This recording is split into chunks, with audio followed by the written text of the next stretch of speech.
at some random newsroom. A 20-year All Might fan, just as hardcore as Midoriya, broke down crying rewatching All Might's final battle. But the chief editor chewed him out for slacking off instead of working. Why's the boss so grumpy today, huh?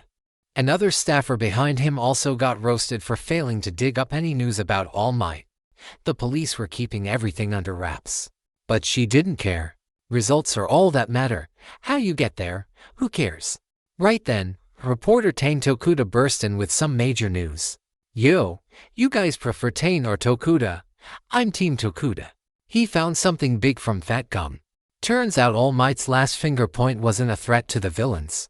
If you think about it. 4 months ago, he suddenly became a teacher at UA. Guess he'd already hit his limit. And at your turn line, it means All Might's looking for someone from the next generation to carry his torch. Tokuda's bet is on Togata. He's the standout kid and super close with All Might's former assistant. But there's zero proof they've ever connected, so who knows?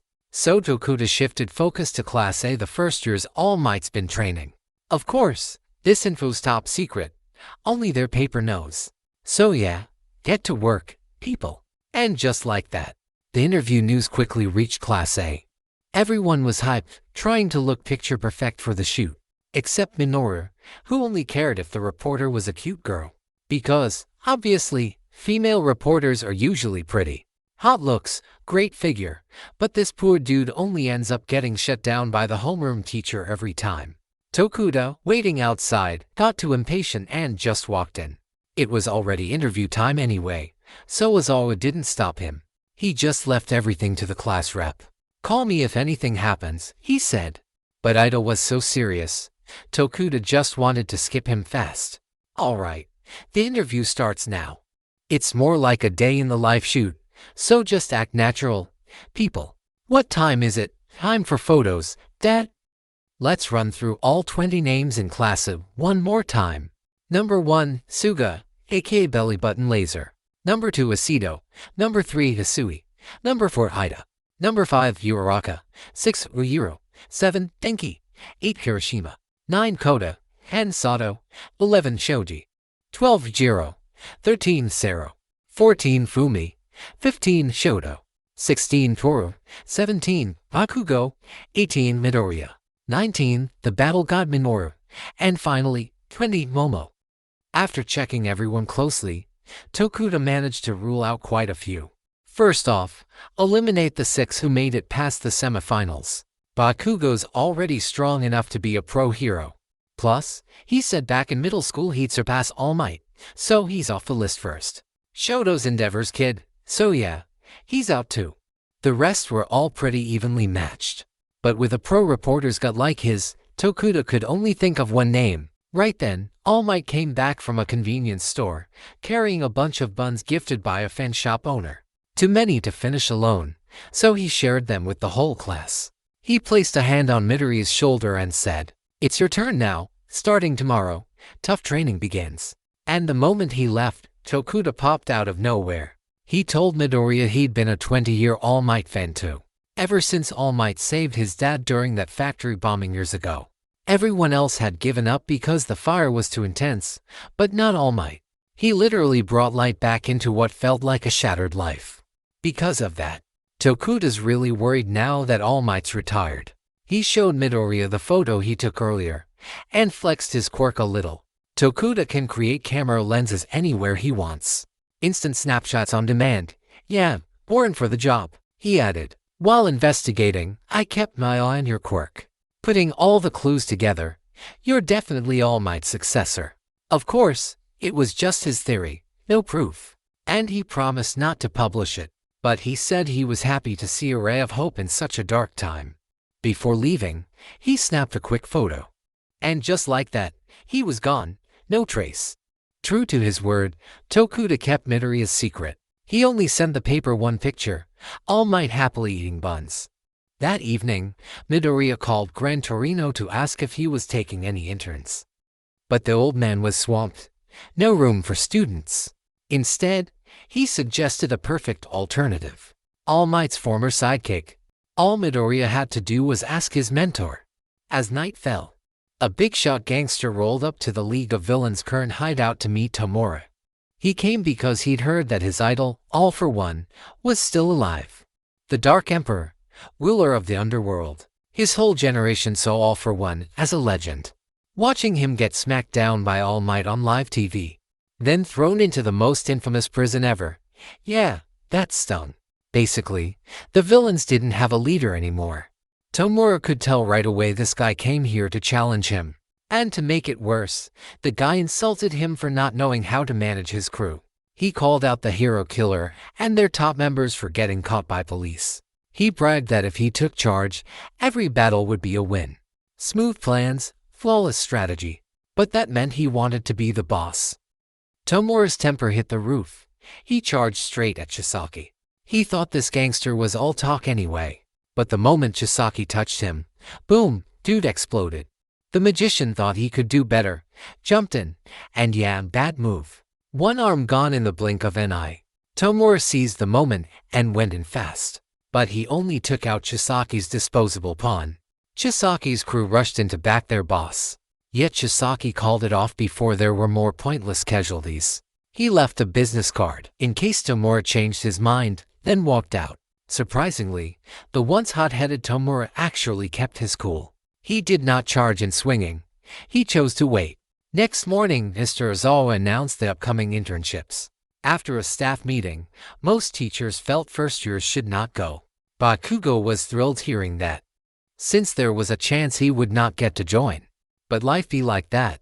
The meeting said one thing, and the final decision was to let first years intern at top agencies in Japan. After class, Midoriya rushed to All Might, asking for a recommendation to Naitai. He got a no. All Might explains that, first years do not need to go right now. Second, he should lock in his kicks before joining. Lastly, Naitai is hard to talk to for personal reasons. Even so, Midoriya still wanted it. He believed working with Naitai would let him measure himself against All Might. He had to become many times stronger. That was the impatience of a successor. All Might stayed firm. No means no. But there was another way. Togata was summoned to All Might's office for something urgent. 1 minute 30 seconds later, he was there, sipping tea. The reason All Might called him. He was currently interning under Naitai. If nothing changed, after graduation he would become Naitai's sidekick. All Might wanted Togata to put in a word so Midoriya could learn there. Togata agreed. But first Midoriya had to answer. What kind of hero do you want to be? He did not overthink it and answered right away. I want to save people with a smile. Then he realized that was the wrong mindset. Had his mom not cried from worrying about him? Midoriya switched his answer. I want to be strong enough that no one has to worry about me. I want to become the greatest hero. An ambitious answer from a first year. Togata loved it, so he sealed the deal on the spot.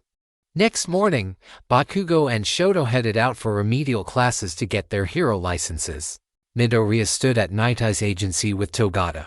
He froze up whenever he remembered that stern look on TV. But Togata said it was the total opposite. Behind that strict persona is a certified clown. So if you want him, make him laugh at least once. And yeah, proof time. The moment they step into the office, they see Naitai torturing. Ruthlessly tickling his subordinate. All because she gave a report without cracking a single joke. Sensing danger, Midoriya went all in. Ultimate move time. He pulled the face he'd practiced hundreds of times and said, I'm Midoriya, All Might's junior. I'll take you on alone. He thought that'd make Naitai laugh. Nope. Naitai was furious. How dare this kid smear All Might's dignity like that? Knowing full well Naitai was All Might's former sidekick and still pulling that, yeah, risky move. All Might's wrinkles don't look like that. He snapped. Normally they're around 0.6 centimeters by his eyes. In battle, more like 0.8. Now Midoriya noticed something. The whole office was covered with All Might pictures. Even a rare 10-year anniversary rug you can't buy anywhere. No mistake about it. This guy was clearly a 20-year All Might fan. Midoriya tried to back it up with a story about the river incident. A middle schooler who could change water quality fell into the river. All Might rushed in to save him instantly. In panic, the kid turned the water into vinegar. So All Might's face ended up smelling like pickles. That awkward smile stuck in Midoriya's memory, so he used that expression. Of course, Nightai knew that story. He'd even seen it on Jomuji TV's Looking Back at the Past show. But since Midoriya told it a bit dramatically, Nightai thought he was being mocked. While the two were arguing, Togata jumped in to save the poor girl. He figured Midoriya had a solid chance of being accepted. The first impression was not bad. After some back and forth, Nightai finally understood the situation. One stamp of approval, and Midoriya could officially start his internship. But he warned him, this internship won't be a normal one. He'd need to be ready anytime, anywhere. And yeah, no pay for the whole month. Plus, he'd be missing a ton of classes. Midoriya still chose to stay.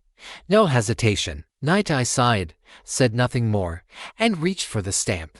But instead of the form, he slammed it onto the desk. He wanted to know what benefit taking Midoriya in would bring. What can you contribute to society? All Might proved himself through power and humor. So you'd better show me something, even a little. I'll give you 3 minutes to prove it with action. Talk is cheap. I can do that too. In those 3 minutes, take this stamp from my hand. Fail, and you lose your chance. He told the two onlookers to scram so he could get serious. Once the only audience was gone, the battle officially began.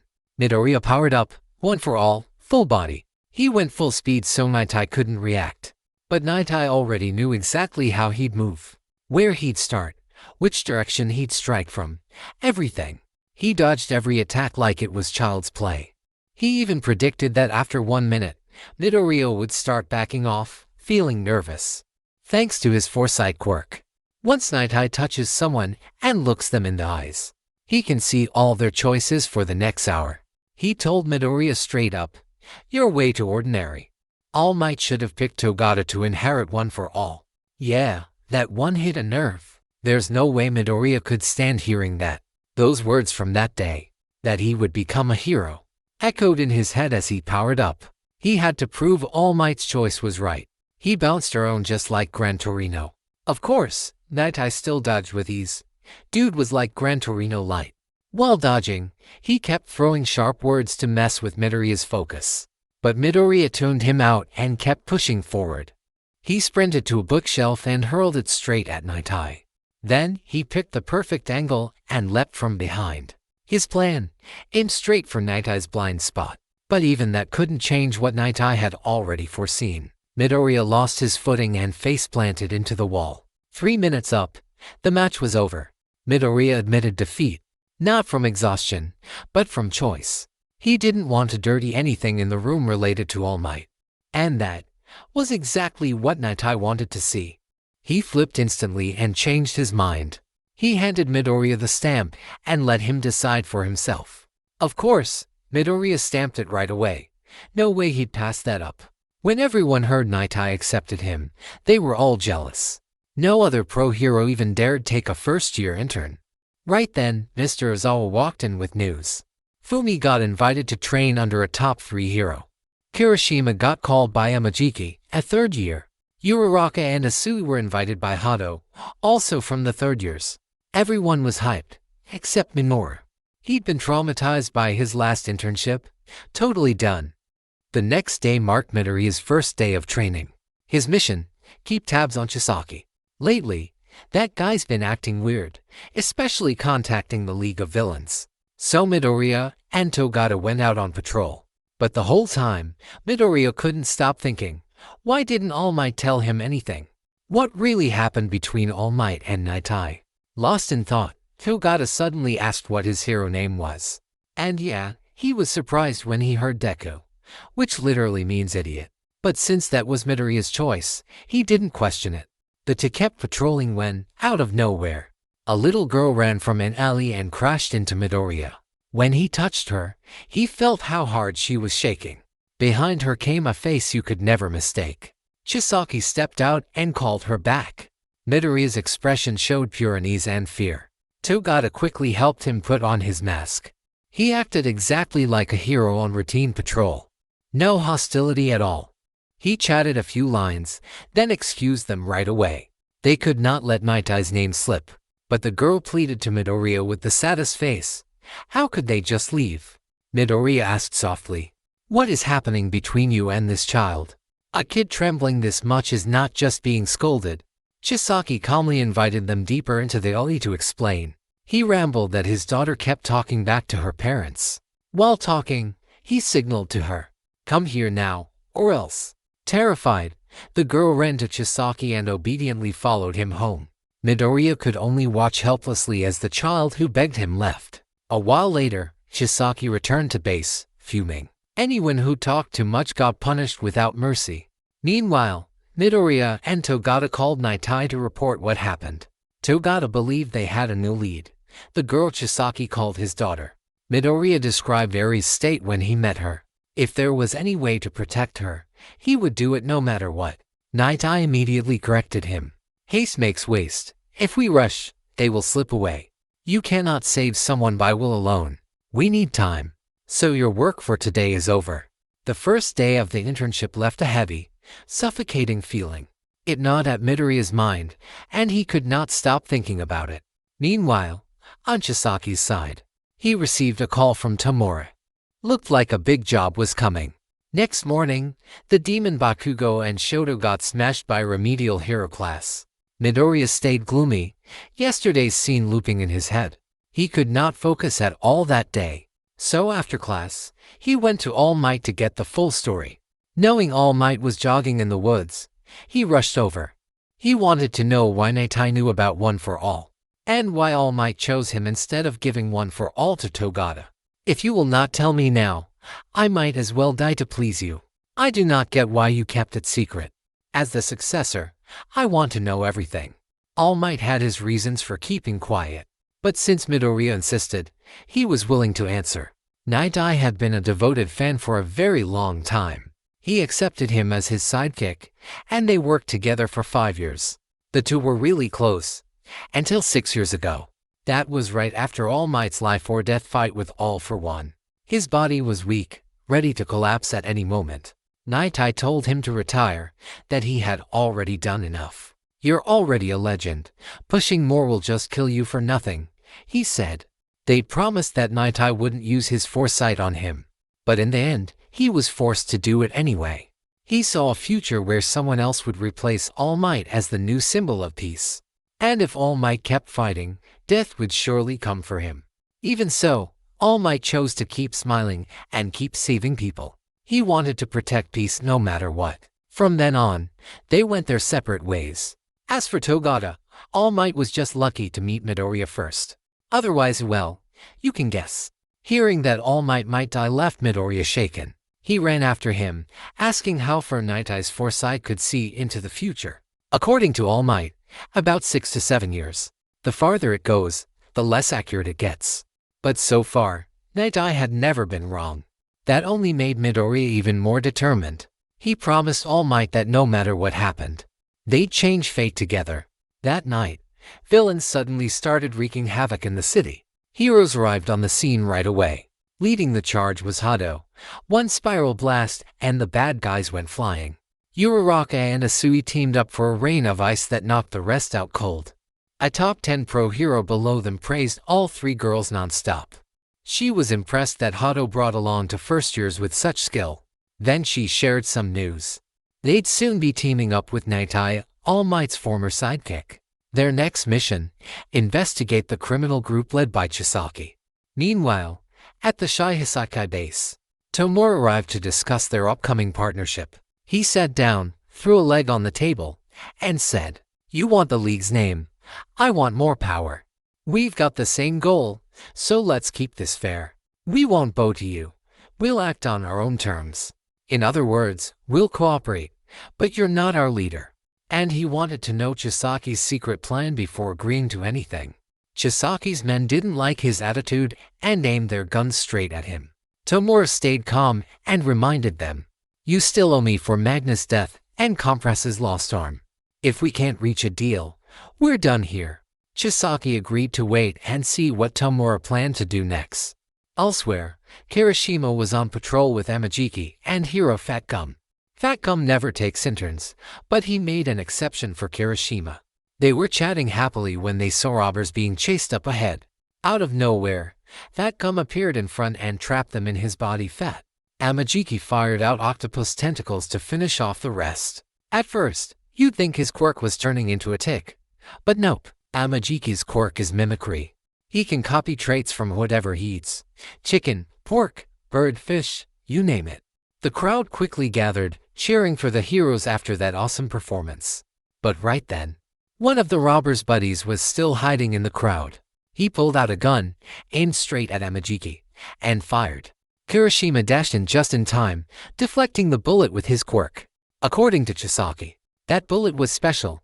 It could temporarily erase a person's quirk, just like Izawa's erasure power. Right after shooting, the guy tossed his gun and bolted. Amajiki was confused. He did not even get hit, yet his quirk was gone. Kirishima swore he would catch that guy no matter what. A real man does not shoot and run. That's just weak. Kirishima punched him square in the face, sending him rolling 10 times across the ground. The guy started crying, calling himself useless. Kirishima even felt bad and tried to comfort him. But the more he comforted, the worse the guy looked.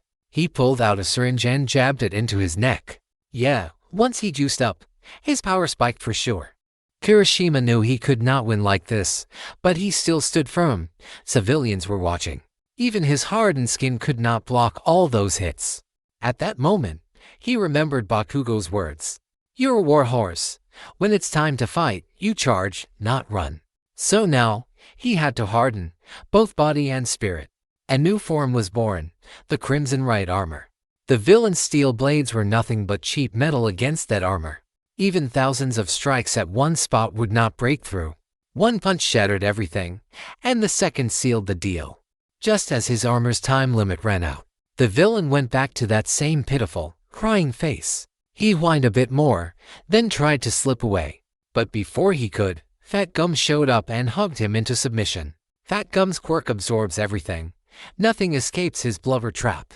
Civilians came over, thanking Kirishima for his bravery. Kirishima got emotional and bowed deeply in thanks. Next morning, he was on the front page, admired by everyone. Bakugo was salty as ever for falling behind again.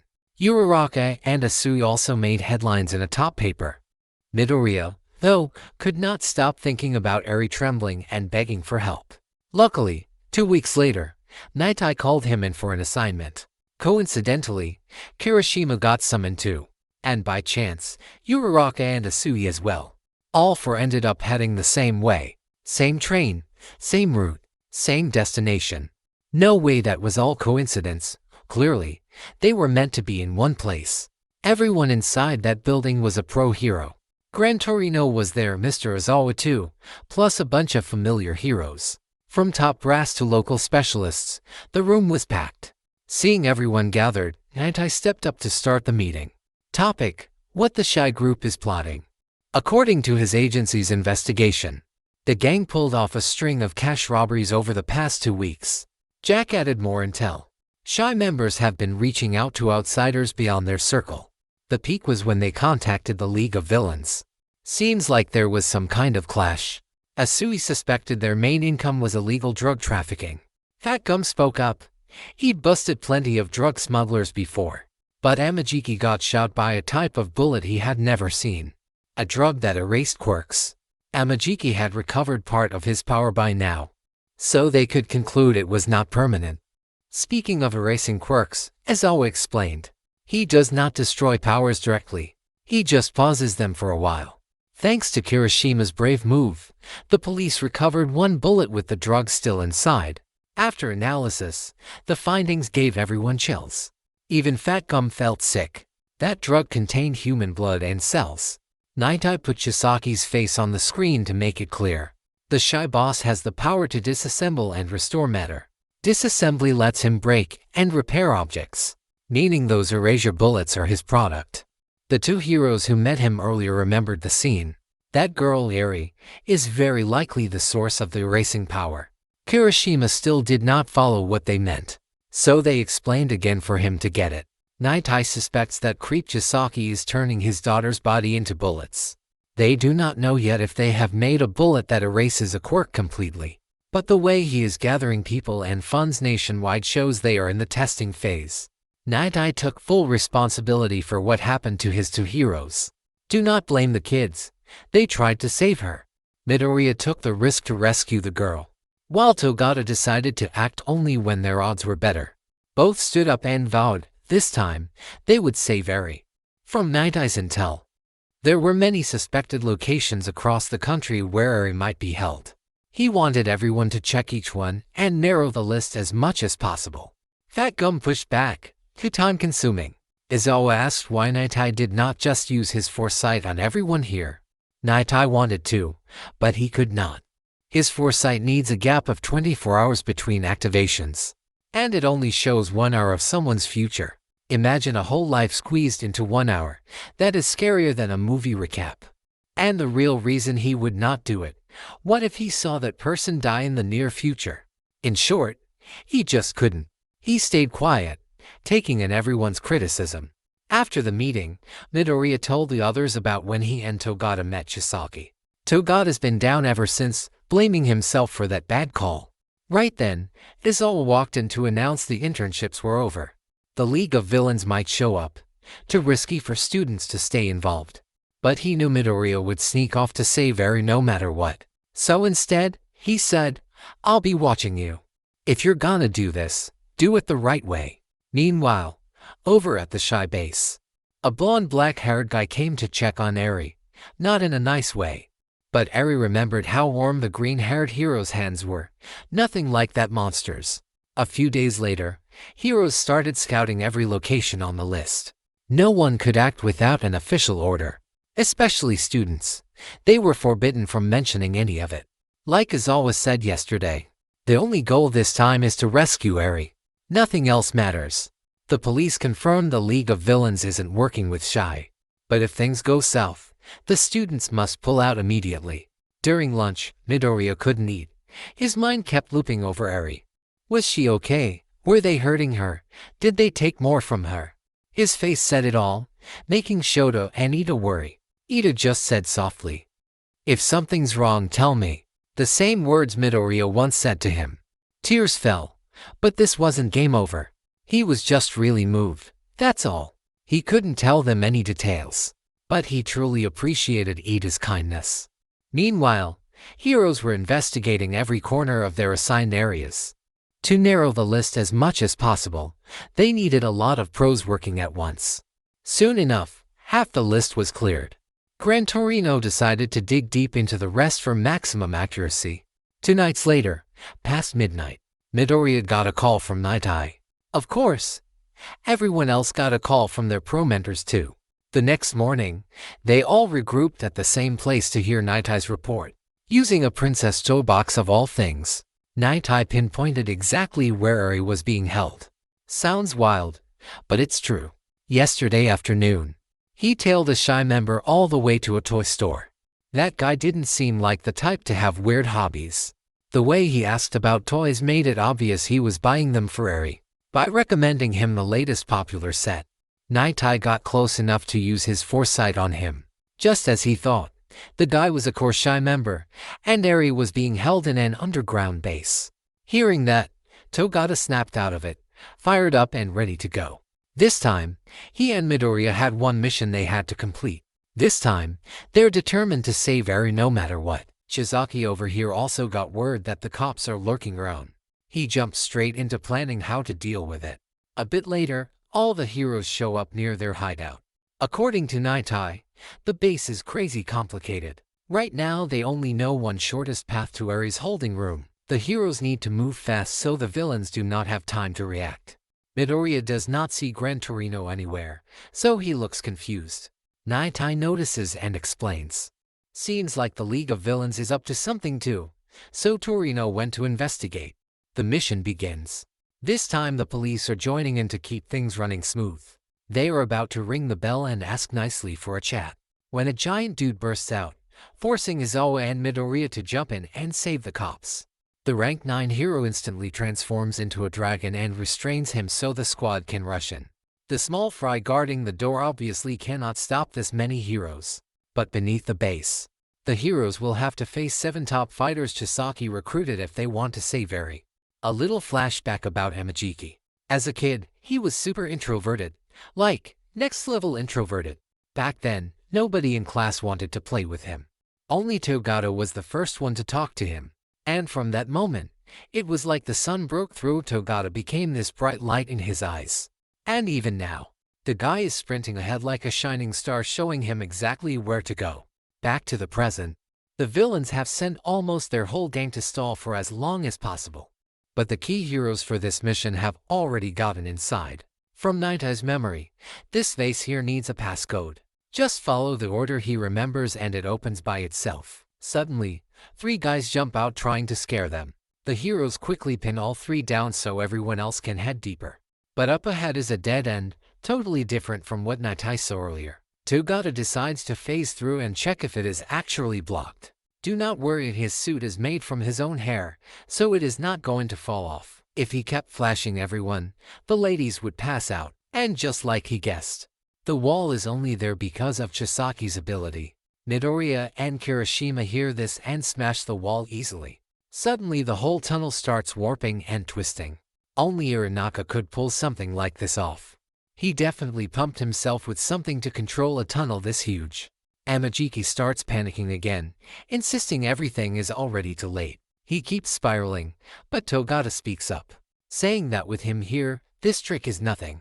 There will be a way through, so no stress. Then Togata charges ahead alone using his phasing ability. He is the only one who can get past it. Everyone else gets dropped into another level to face 3 tough opponents. Amajiki speaks up, telling everyone to let him handle all 3. He says he has this covered, so they do not need to worry. The criminals lose patience and rush in, but Izawa cancels their quirks on the spot. Amajiki seizes the moment, turns his arm into an octopus tentacle, and grabs all 3. He studied their abilities carefully, so he knows exactly how to handle this. He yells, telling Fat Gum to go ahead and leave this mess to him. Fat Gum immediately leads the squad forward. Before leaving, Izawa erases all 3 villains' quirks again. He tells Amajiki to settle things fast before the effect wears off. Amajiki is about to take out all 3 with one clean move when a villain suddenly counters. Izawa's quirk erase time is too short, so they have fully recovered their abilities. Now it is a real 1 versus 3. The crystal guy strikes first, forcing Amajiki into another flashback. Last year in gym class, failing to show his skills in front of everyone made him super insecure. Togata was the same back then, still not fully controlling his quirk. But he never sulked. He even smiled like it was no big deal. After school, Amajiki opened up to him about all his negative feelings. Togata immediately disagreed with everything he said. He told him, "I try my best because you are here. Seeing you give it your all without running away, even when you are terrified, makes me not want to fall behind. You are my sunshine, someone with real strength. You are also genuinely fun and interesting." And of course, after a flashback, characters always power up. I am way too used to anime doing this. After remembering all that, Amajiki becomes calmer, more confident, and sharper. He shifts into a full monster form, with octopus tentacles as his main offense. Looks like he could crush all 3 of them in a heartbeat. But the glutton wakes up and eats every tentacle he throws out. And all 3 of them coordinate insanely well, leaving him no time to react. They keep beating him down non-stop, but he refuses to give up. First, he kicks a crystal shard into the eye of the quirk-stealing guy to disable his ability. Next, he uses the crystal he ate earlier to block the big guy's attack. Finally, he stretches his leg to pull them all into one spot. Just 3 basic steps. But handling 3 alone is still wild. Because of that, he is too exhausted to move on. Midoriya and Kirishima are really worried about Amajiki. But once you start running, you cannot exactly turn back now. Izawa keeps feeling something is off. They have been running forever, but Irinaka still has not shown up to mess with them. Meanwhile, the heroes on the other side finish off the 3 blocking their path. She wonders if these guys are crazy, risking their lives just to stall the heroes. They confess the truth. Chisaki took full control of the gang while their boss was sick. If they do not obey him, the only outcome is death. Back with Midoriya's group, just like Izawa suspected, Irinaka appears and separates him from the team. Fat Gum rushes forward and shoves him aside, shielding him. But unexpectedly, Kirishima also dives in and gets dragged inside with them. More importantly, someone is charging at them with steel hard fists. Kirishima, feeling extra bold, pushes his power to the max and blocks the punch and ends up launched into the wall. Fat Gum handles it better since his body absorbs impacts. That thick fat layer lets him stay surprisingly fine after that barrage of punches. But Kirishima is the opposite. His rock armor is nowhere near enough for those heavy hits.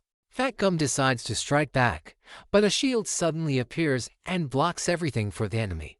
Turns out he is not alone. Another guy with a shield quirk steps out from the shadows. Steel Fist charges in again, throwing punch after punch at Fat Gum. Even if he blocks most of them, constant rain still soaks through. Beat on even a tank long enough and it falls, so this is no joke. Right now Kirishima is blaming himself for being too arrogant. He thought he was already strong, but turns out he is weaker than he imagined. Fat Gum immediately snaps Kirishima out of that mindset. If your spirit shatters, that is when you definitely lose. As long as you are breathing, you can still fight back, so double down until then for me. It seems these two villains do not fully agree with each other. One wants to charge in like a raging bull, the other wants to play it safe. This is basically a battle of spear against shield, while the other side has two shields stacked together. Fat Gum decides to use that weakness to pull off his special move. It might be an all-or-nothing gamble. He starts taunting Steel Fist, telling him to come at him if he is so tough. Time to see if the spear can pierce the shield, or if the shield will smash the spear to pieces. Of course the hot-headed one wants to test it, but Kirishima has no idea what Fat Gum is really planning. He just thinks Fat Gum is trying to protect him. He keeps blaming himself for being useless. His eyes right now are filled with fear. That vacant stare can only watch Fat Gum taking more and more hits. If this keeps up, Fat Gum really might die. But I have to say, Kirishima has now started flashing back to his past. Since he was small, he has always had a strong sense of justice. But his strength never matched that overflowing spirit. Back then his body was only a bit tougher than a normal person. He tried hard, but it only got a little tougher. Meanwhile Asido just had to show up and say a few words, and everyone suddenly became close. At that time Asido was basically the school goddess. Kirishima believed that if he trained, results would come. He looked at Saitama as an example, training every day until you go bald. But reality was way harsher. One day after school on his way home, Kirishima saw a criminal asking to girls from his school for directions. He really wanted to help, but his legs would not follow what his head was screaming. He could only stand there and watch in despair. Suddenly Asido appeared and gave the guy directions. Right after he left, she collapsed and burst into tears. In that moment, Kirishima realized just how useless he really was. He had read an article about a middle school boy who risked everything to save his friend. He told himself he did not have the qualities of a true hero at all. When his life was on the line, he was just like everyone else, just like Midoriya. He was also a huge fan of a hero with the nickname Riot. It really does sound like the name of some game publisher, right? Angry, he threw the book aside. But by accident he played a recording he had never watched before. When Riot was asked whether he was scared rushing straight at criminals like that, I thought he would deny it. But he straight up admitted, "Of course I get scared. Not being scared would make me the real idiot." He also once failed to save someone because fear held him back. But from that moment he learned something priceless. Whenever fear hits, he imagines how badly he will regret it if he does not charge forward to fight. Those words completely changed Kirishima's mindset. The very next morning, he bowed his head and apologized to the two girls for his uselessness. After that, he trained non-stop, getting stronger every day, and eventually made it into UA. Once he passed, he had to dye his hair bright and fiery pure battle mode vibes. Asido was shocked, but when she heard his goal, she told him, "When you finally forgive yourself for not stepping in to save someone back then, tell me. There will be a surprise waiting. I swear these two are destined for each other." And of course, after a flashback, the comeback is guaranteed. Fat Gum has now absorbed enough hits to be fully charged up. With his power at full, his next punch will break through any defense. The villain sees it but still does not back down. He wants a fight to the death. But right then Kirishima runs in and blocks the entire attack for Fat Gum. Every time his armor breaks, he forms a new layer instantly. But whenever he tries to strike back, the shield user interrupts again. Kirishima collapses, but Fat Gum is still standing. The opening Kirishima created is absolutely perfect. Special move, the Saitama Punch, one hit, one kill. Meanwhile, Chisaki is escorting Eri with one of his men. It seems his upcoming plan involves the serum he is holding. And behind him are not just his follower, but also Toga and the double guy. Fat Gum is extremely worried right now. He thought Kirishima died, but thankfully the kid just fainted for a bit. Even half-conscious, Kirishima still forces out the words, "I will do everything to save you." From the moment Fat Gum saw him at the sports festival, he liked this kid already. Then, Amachiki even introduced him afterward, which made Fat Gum even happier. He knows Kirishima admires Riot and wants to be like him. And at that moment, Fat Gum fully acknowledged Kirishima's talent. But it is not over yet. The brute is still conscious. Fat Gum is completely out of stamina. If there is another round, he is definitely losing. But then the villain tells him to take the kid to the infirmary. What the hell is this? The shield guy is confused and yells that his teammate has lost his mind. He yells back, "Yeah, I am crazy, so shut your mouth." After dealing with his teammate, he turns to Fat Gum and says, "I just want to fight until I die. Because in the past, I was Steel Fist in the MMA world. A ring where I could go all out. Not many people could take one punch from me, anyone who could still beg for mercy right after. So I became stressed. If I cannot fight seriously, what is the point of living? That is why this fight truly satisfies me." He praises Kirishima as a real man and says he wants a rematch. Next time he will kill both of them properly, but for now, he invites the two to head to the infirmary and rest. Meanwhile, Ernok only has a few minutes left before the drug stops working. There is no escape route left, so he dumps all his remaining power into blocking them. The terrain starts warping again, and this time the passage keeps shrinking tighter and tighter. On this side, Kirishima has already been treated. He just needs a short rest to wake up. Fat Gum sees the guy can still talk. So, he asks why he even joined this tiny gang in the first place. The guy does not hide anything and answers straight. "Because I once lost to that bastard Chisaki. One random day he showed up and challenged me to a fight. With just one move, he shattered me completely. But right after that, I went back to normal." That is the whole story, but it leaves Fat Gum stunned. So Chisaki really is that strong? Since the guy is being chatty, he asks what Chisaki's plan is. He casually answers, ignoring the shield user screaming at him. They are planning to spread some messed up stuff across society. And to pull that off, they need a ton of money. Back over here, Yellow Eyes uses his law quirk to push the walls together. That is the best he can do, so they need to move fast. Midoriya covers all the attacks coming from behind. He keeps ruining Urinaka's attempts. He is exhausted, but thinking of his teammates fighting their hearts out fires him up again. Suddenly, Urinaka stops entirely. They think it is over, but then he creates a wall that splits the team into 3 parts. Yellow Eyes ends up facing Toga. He reacts fast, locks her arms, and punches her in the stomach. But that is just a fake copy. The real one stabs him from behind, then uses his blood to transform. When Midoriya and his teacher break through the wall, they see two Yellow Eyes standing there. Aizawa quickly figures out the enemy's trick. He instantly erases her quirk. Midoriya dodges the attack just in time. Aizawa restrains her successfully, but he still gets stabbed and she slips away. Only then does Midoriya realize that fighting style and shape-shifting quirk belong to the same girl from before. A few days earlier, Tomura sat down with Chisaki after hearing his plan. Chisaki demanded that Tomura send Toga or Kurogiri over. Of course, sending only Kurogiri would not work, but aside from that he could pick anyone. Tomura went back and ordered Toga and Twice, the clone guy, to go to the Shy Gang. Twice freaked out. Like, what the hell are you even doing? Toga did not feel like talking. If you do not want your throat cut, you better explain properly. Tomura calmly lifts his hand, showing them his terrifying face, and says, "Go in there is just for show. Deep down, you both still belong to the League of Villains. Whatever you do over there is your business." Which is why right now, Twice and Steel Fist show up and greet Naitai. He looks down on him like he is some junkie. With that skinny, weak body, what can he even do?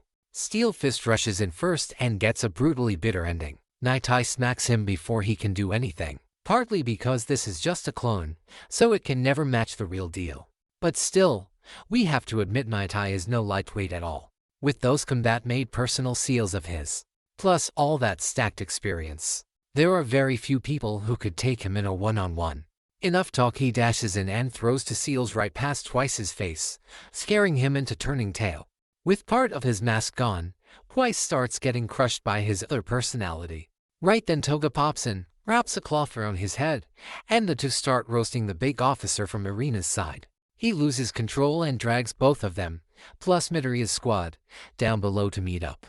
Right now Chisaki is holding 5 bullets that can completely erase someone's quirk, but making them costs way too much time and money. So they need to move everything to a better facility. Back to Midoriya. This Irina guy is totally out of control and cannot manage his power anymore. And Toga keeps poking at him, trash-talking the Yakuza non-stop, making him furious. But thanks to that, he slips up and reveals his location to Midoriya. Deku jumps up, kicks through the wall hiding his real body. Azawa instantly erases his quirk, and Naitai flings a seal to knock him out cold. Finally, Midoriya catches him before he falls. Meanwhile, Togata has caught up to Chisaki. By moving non-stop and using his phasing ability, he can glide through this whole maze like it's nothing. He wants to save Eri as fast as possible, but Chodo's power knocks out his balance. That's the sloth quirk from the guy on his head. The enemy in front points a gun and tells Togata to spill what his quirk actually is. He does not want to, but his mouth blurts out everything anyway. That is Nemoto's ability. He has the confession quirk. He can force people to tell the truth when he questions them. And the drunk on top is Sakaki.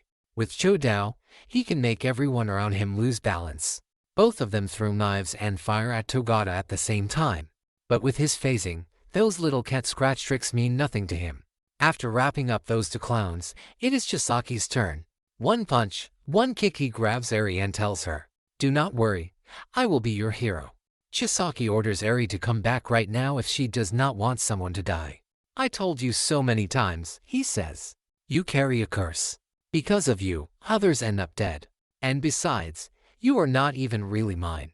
He instantly smashes the ground with insane speed, not caring at all if Eri gets hurt. Why? Simple. If she gets injured, it does not matter. As long as he brings her back, he can rebuild her. Words straight from a monster with zero humanity. Togata is stuck in a tough spot now. The guy in white gets back up because Togata only knocked his balance off earlier. And with Chisaki there too, it is seriously rough. Togata immediately uses his cape to cover Eri so the white coat dude misses his shot. Right after, Togata pops up from underground to hit him from behind, but Chisaki sees it coming. He does not stop there. He pops up behind Chisaki, drives his arm straight into his face, then turns to Eri. He reads the next move and blocks it clean. "I will not let you touch her. You lost, Chisaki." Nemoto still is not fully out. He shouts for his young master. Chisaki hears him and throws over the case of bullets, but only one reaches his hand. One shot. If he misses, they are all done for. After thinking it through, he aims straight at Eri. He guesses Togata's heart perfectly. Of course Togata would give up everything to save her. With a smile, he takes the bullet for her. As a kid, Togata was saved by a hero. He wanted to become one too, even if his quirk was insanely hard to use. His father even gave up hero work because of that. But seeing how determined his son was, he chose to stand by him. Yes, even without his quirk. Togata's resolve does not fade. He keeps moving, predicting every enemy action, ignoring the pain and even the holes in his body, fighting to protect Eri until his very last breath. The more they clash, the angrier Chisaki gets. He keeps attacking Togata. But right then, a golden boy face of the hero world appears. A few minutes earlier, Midoriya's team had already restrained Irina, and by then it was clear. The League of Villains was involved in this mess. According to Aizawa, Midoriya needed to pull out immediately. But Mr. Goldeyes spoke up for him. "What is our top priority? You forgot. Everyone above us. The officers separated from us down here. Kirishima, Fat Gum, Togata, everyone is giving their all so we can move forward. We are almost at the finish line, so go. Move now. Do not hesitate." Everyone charges ahead as he says. Meanwhile, up above, Toga and Twice are cooking up something. Twice suddenly gets a bright idea that hypes Toga up. They only need to wait for the heroes and Yakuza to beat each other half dead. Then swoop in and snatch Eri. That is the story behind why Midoriya showed up at the perfect time. Yeah, Dilther planned it all, folks. Midoriya punches Chisaki straight away, sending him flying, and Aizawa erases his quirk. Togata can finally relax and leave the rest to everyone else. You did great. You have done more than enough. Teacher and student keep attacking Chisaki, giving him no space to move. But the white coat villain suddenly strikes back, hitting Aizawa with repeated slowdowns. Earlier, Chisaki had healed the white coat guy's head just enough to reduce the damage. Aizawa cannot keep his eyes open much longer, so Midoriya gets trapped by a forest of sharp pillars. After that, Chisaki uses Nemoto's body to upgrade himself. A horrifying act. There is not a shred of humanity left in him. A four-armed monster is born. And down below, Aizawa gets stabbed again by the white coat guy. They want to take him alive because his quirk is way too valuable to Chisaki. Since he just got stabbed again, for the next one he will move even slower than a snail. Hari is his name, and his quirk is slowing things down. He attacks by extending his hair like ropes. Chisaki has already healed all of his injuries. He is a clean freak, so just a tiny splash of blood already drives him insane. And now, he is forced to look like this. There are no words for it. He mocks Togata to make himself feel better. If you had not gotten involved with Eri, your quirk would not have vanished forever. Yes, forever. You lost your quirk but stayed stubborn, and now your allies are paying the price. And now all of you will die. But as long as Midoriya is still standing, he will not let Chisaki do whatever he wants. Naitai steps aside, throws to seals to distract him, then calls Midoriya over to Togata while he handles the villain. With battle-hardened experience, Naitai dodges Chisaki's attacks easily without even using foresight. Just like he taught Togata. Use your combat instincts to predict every step your enemy will take. And now that he has activated foresight, everything is laid out in front of him. But the ending is nothing like what he expected. Meanwhile, Midoriya kicks open a wall so Togata can take Eri away. Suddenly, she starts crying non-stop. And behind him, Naitai is pierced through by countless sharp spikes. The future where everyone survives, that future never existed. Midoriya gets furious, powering up as he charges in. His body screams in pain, but he forces himself to move. One for all at 20% is the most he can handle right now. He has to land a hit straight on Chisaki's head. If he misses, it is over, and yeah, he misses. Painful. Togata is also forcing his body to move again. You have to stand up now. Eri, run. You will be safe. Go, Eri. Back to Midoriya. He has done everything he can, but he still cannot knock Chisaki out. Chisaki uses Nemoto's ability to order Eri to come back immediately.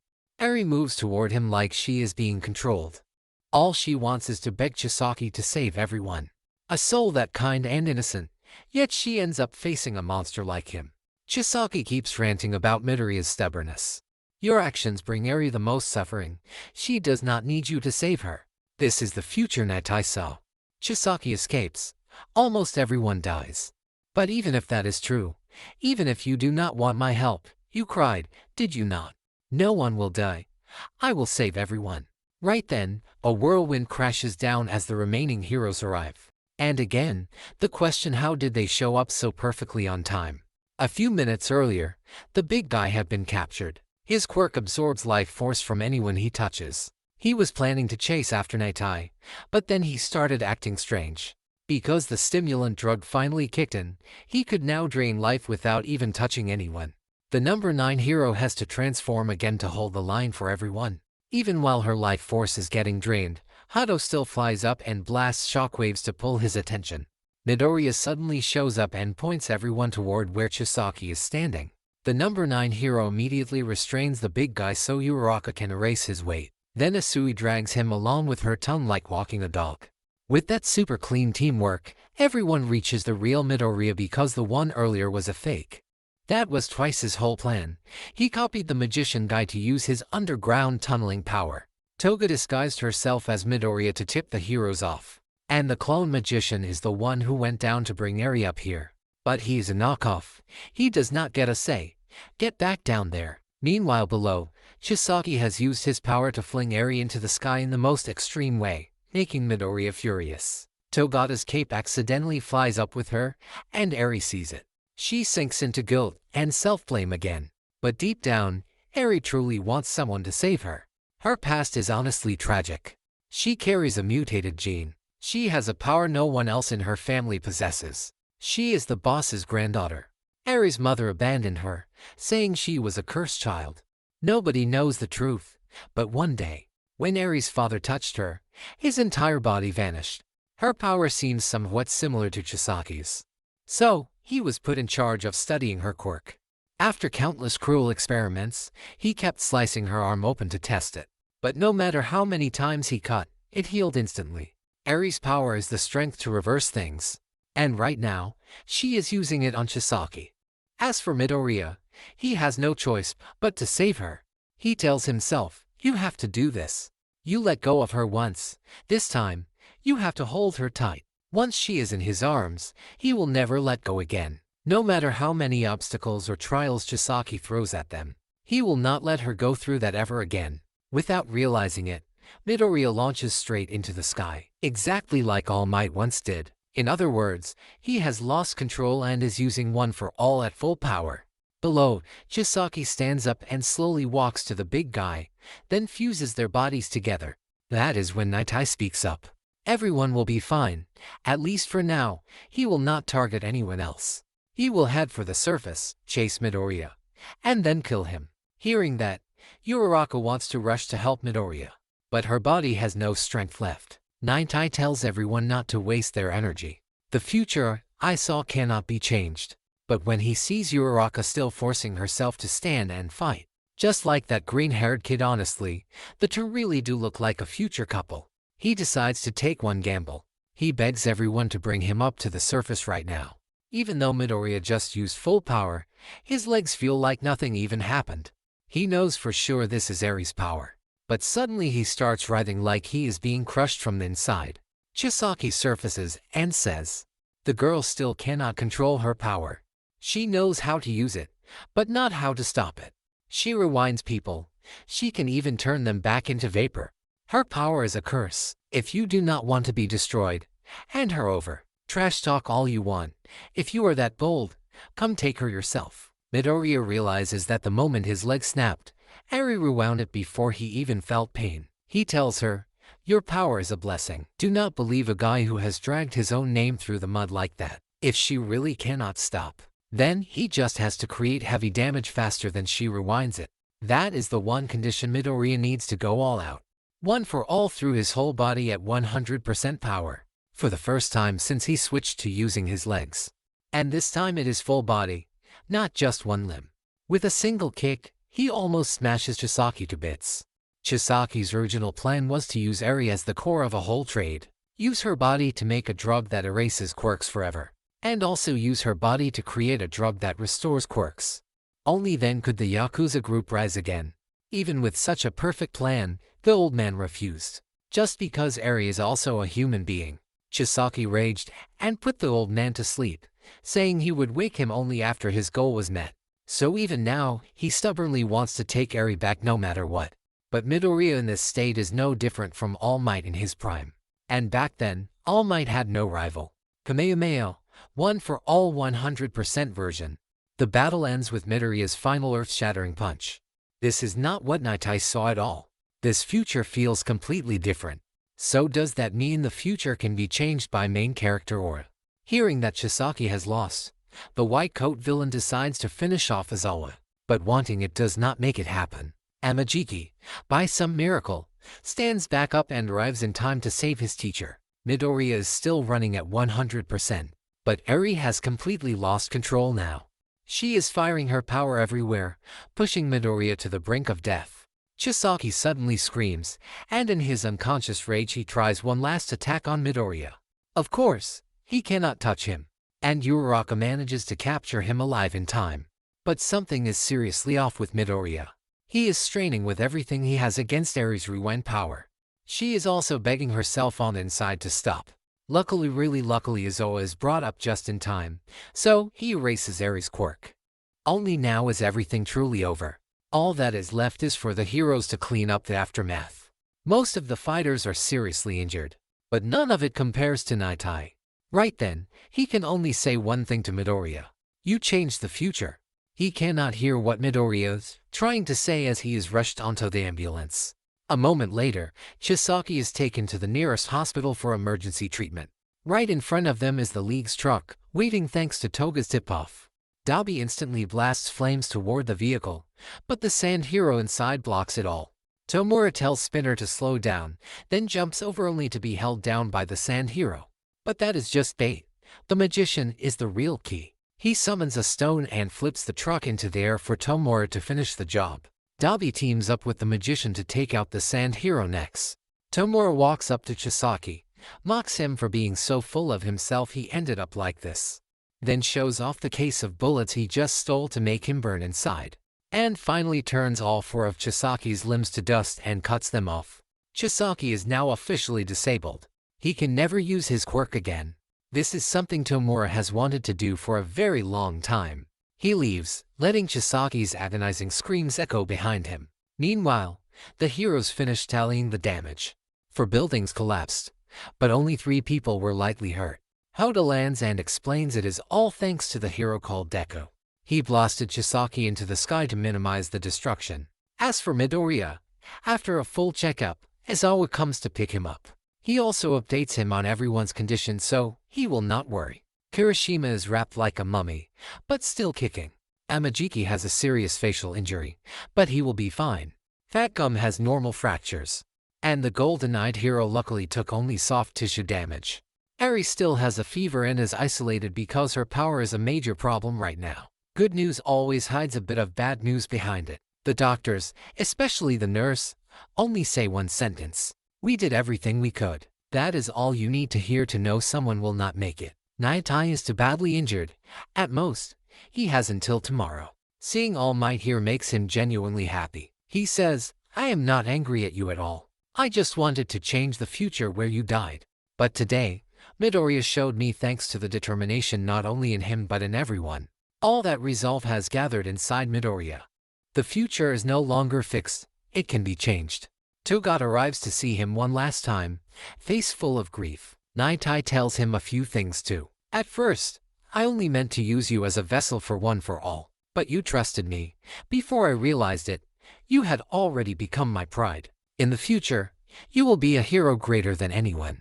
So keep smiling, just like the smile I leave this world with. Naitai passes away, mourned by everyone. Meanwhile, Gran Torino heads to the forest where someone reported spotting Kurogiri. The moment he arrives, someone reports Kurogiri's exact location. Gran Torino rockets in at his fastest speed and nails him with a direct kick. The most troublesome member of the League of Villains is captured by him.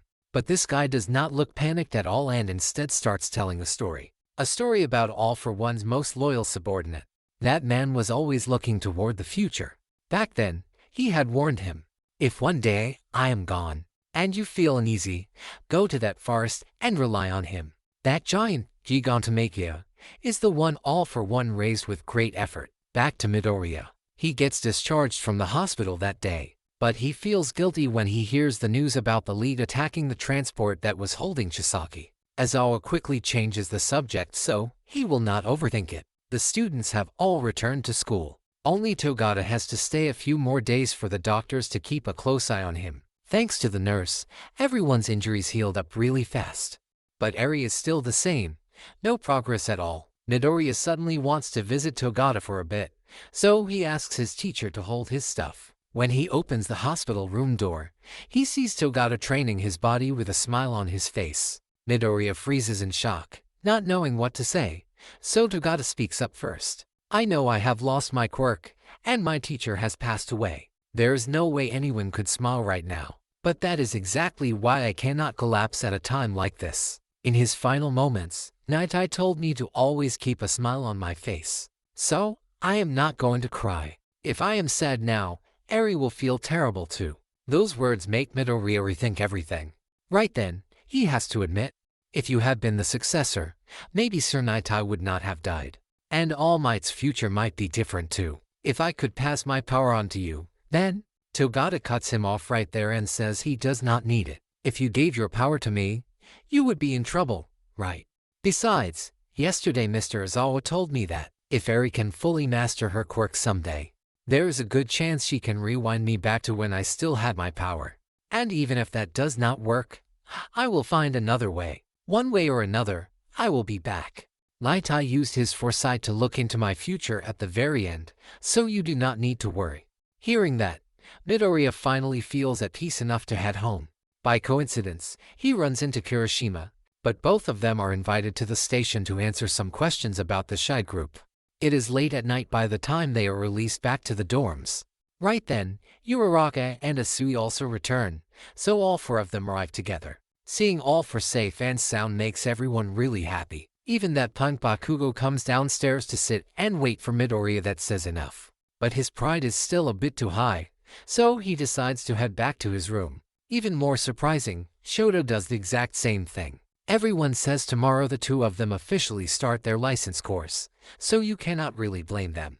The next morning, that punk Bakugo is yelling his head off just because Shoto dared to go ahead of him. Today, Present Mick and All Might are escorting the two of them to the training site. Izawa took a long leave because he has to keep Eri's power under control. All Might remembers Torino calling earlier saying he caught Kurogiri, but he regrets letting the most troublesome monster slip away. A walking beast created by All for One himself. The police are sealing off the forest to search for it, but it looks hopeless. Very quickly, the four of them arrive. They are about to grab breakfast when they run into Endeavor. He wants a word with All Might, so Mick gets the hint and dips instantly. Shoto, on the other hand, bumps into the person he least wants to see. The girl from before also came to train. And of course, that purple-haired kid who loves messing with Bakugo is here too. A moment later, all the failed examinees have gathered.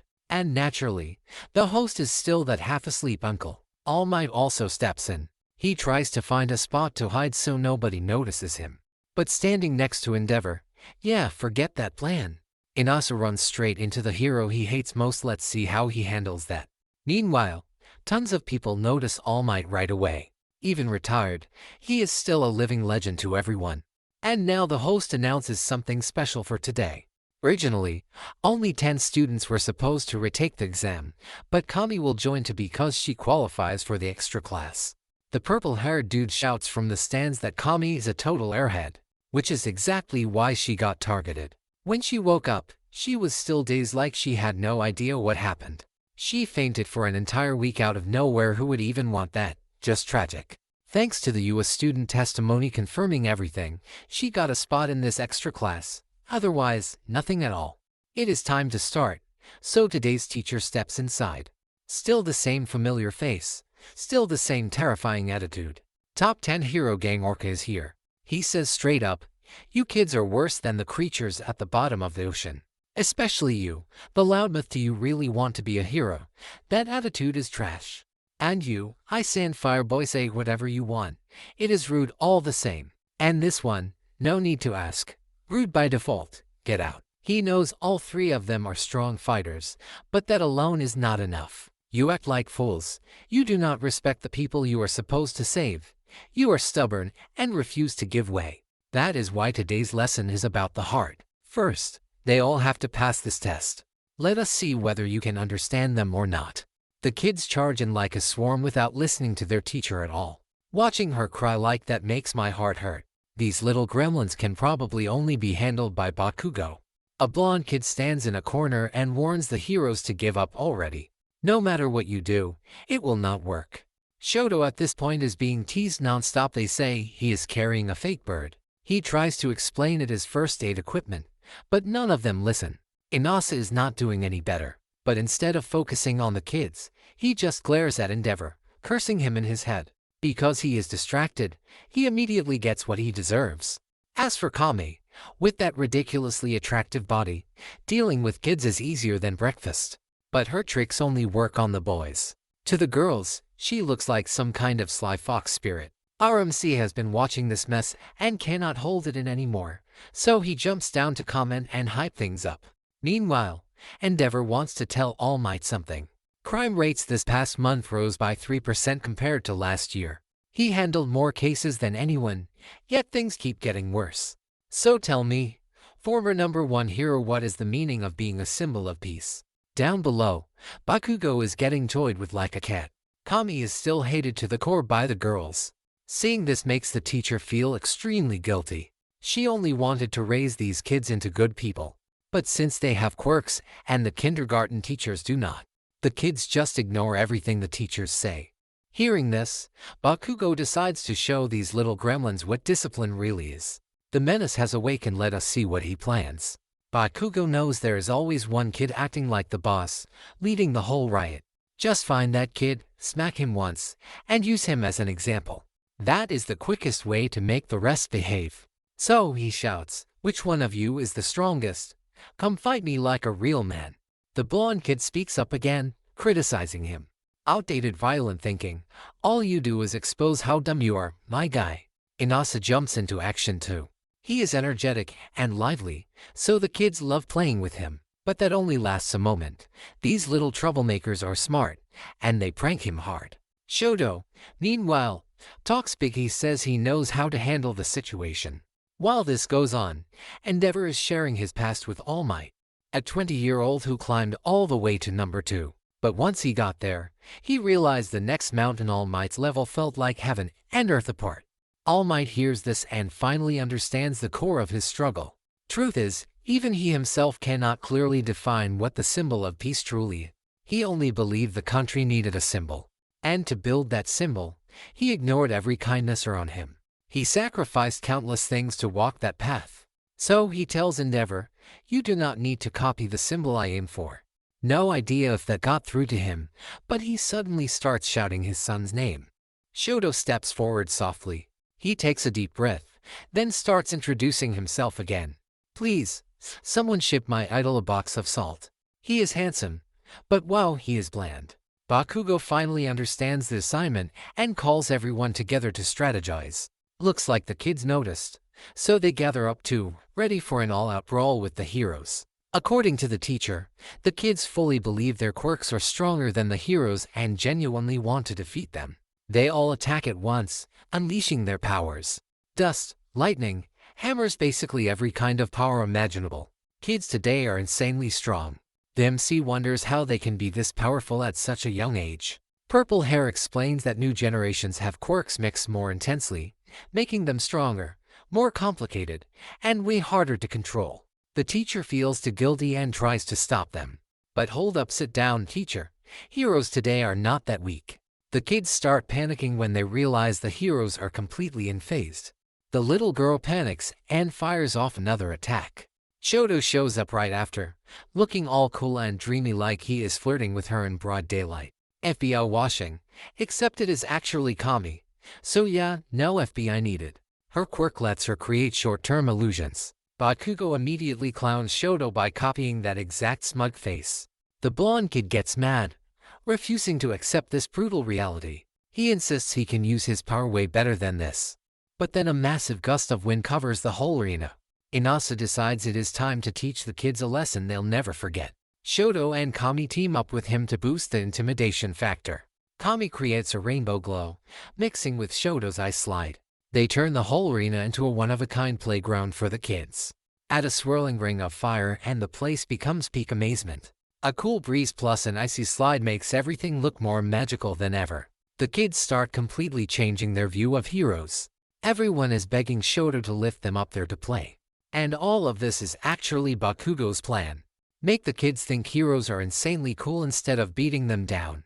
If the kids lose to heroes they already look down on, the problem will only get worse. This is the real answer to the heart lesson the top 10 assigned. Bakugo walks over to the blonde kid and drags him to the ice slide. He gives him one piece of advice. If you keep looking down on others, you will never see your own weaknesses. The kid can tell this is genuine advice. Words straight from the heart, he cannot just ignore them. On the side, Present Mick tells the teacher, "From here on out, it is your turn, please guide them well." At the end of the first lesson, Gang Orca praises everyone. They all have potential, so keep pushing next time. When class is dismissed, everyone heads out together. But surprisingly, teachers from UA and Shitsu are discussing something outside. Since the League of Villains recently targeted other schools too like Kami's, both schools are talking about sharing information in the future. Endeavor also wants to talk to his son for a moment. But Shoto is too blunt, so Endeavor gets straight to the point. I am proud of you, my son. So, I will become a hero you can be proud of. Your father will be the #1 hero, the strongest of all. Inasa immediately punches himself in the face and runs over, saying he will support Endeavor. Everything changes eventually, nothing lasts forever, especially old grudges. The next morning, the students who fought in the last battle headed to Nitai's funeral with Mr. Ozawa. The school also decided to pause this internship for a while. Redistro will run night space from now on and wait for Togata to return.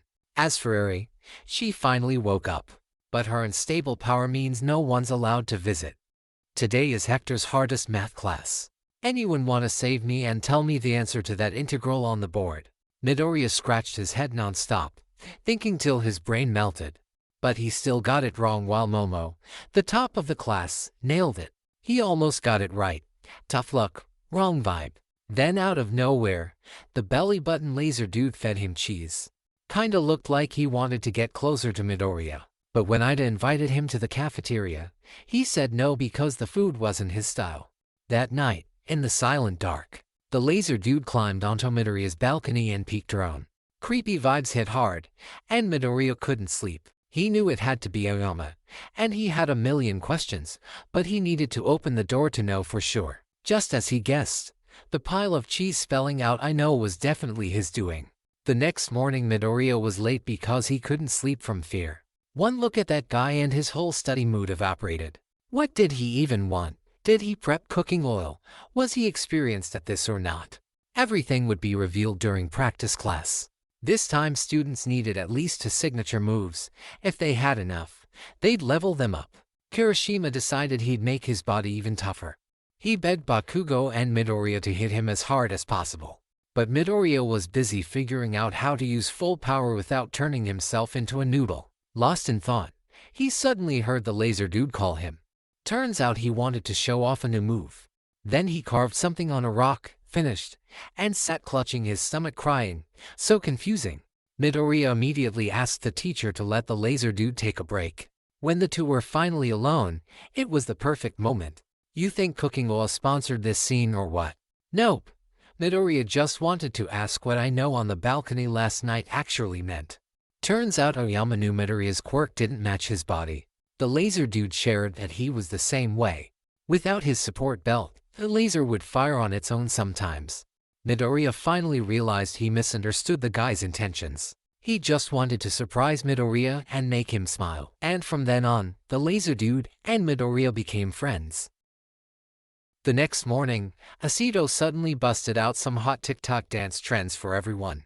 Minoru only focused on the fact that she wore safety shorts, so she should stop wearing skirts. After analyzing for a bit, Midoriya decided dancing could make money if he ever went jobless, so he asked Asido to teach him. But being good at dancing doesn't mean being good at teaching. Denki suddenly remembered Jiro's love for music. With that music room of hers, it was absolutely top tier. Jiro tried to stop him from talking, but he kept going, so she had to shut him up the hard way. During Mr. Ozawa's class, he announced that the school would soon hold its annual festival. Everyone was hyped, counting down the days, while Kirishima wished they could delay it. With villains running wild, doing this now felt way too risky. The teacher agreed with him on that point. But you is not just the hero course. If the sports festival is the hero course's big moment, then the school festival is the time for support, general studies, and business to shine. So canceling it would not be fair to them. This year it would only be for students, and like before. But every class still had to put on some kind of show. That was it. Everyone had to decide. Ida's moment finally arrived. The class rep would take on this noble duty. Anyone who wanted to give ideas had to raise their hand. But the room instantly blew up like an anthill, everyone shouting ideas. Denki's maid cafe was not as good as Minoru's idol show, but Asui shut Minoru's mouth, so that idea died fast. Then came arm wrestling booths, clown bakeries, dance shows, all kinds of chaos.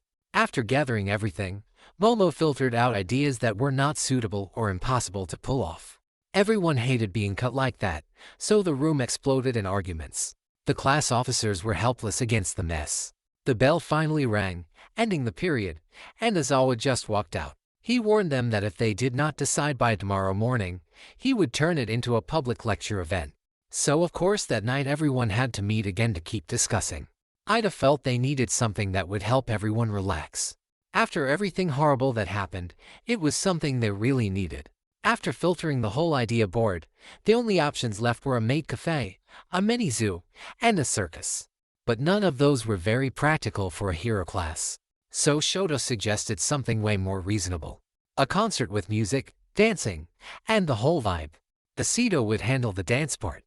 She could teach everyone moves that would hit trending, so no worries there. And for music, Jiro was clearly the perfect pick. With music basically in her veins, she could handle that part with ease. This was when Jiro opened up to everyone. Most of their hobbies helped with hero work, but hers was just a simple interest, so she felt embarrassed and acted badly toward Denki earlier. But after saying that, she realized everyone respected her hobby. Music really was the king of entertainment. And after hearing that, how could she say no anymore? They locked it in and planned when to start training. The next morning, Togata and Midoriya went to the hospital together to visit Eri. She had begged Izawa to let her meet Midoriya and Togata. It was her first request since being hospitalized, so they could not refuse. Eri wanted to meet the two heroes who saved her, first to know their names. She already knew Togata's, but not Midoriya's, and she asked about the glasses-wearing men who fought for her too. Eri felt guilty because everyone got hurt because of her. Izawa had warned both of them beforehand. Right now she blames herself for everything. So for now, no one should mention Nightai's passing to her. One day she would know, but right now it would be far too cruel. Togata gently patted Eri's head and said everyone was thinking the same thing. It was a blessing she was safe. So she should not worry. Everyone fought just to see her smile.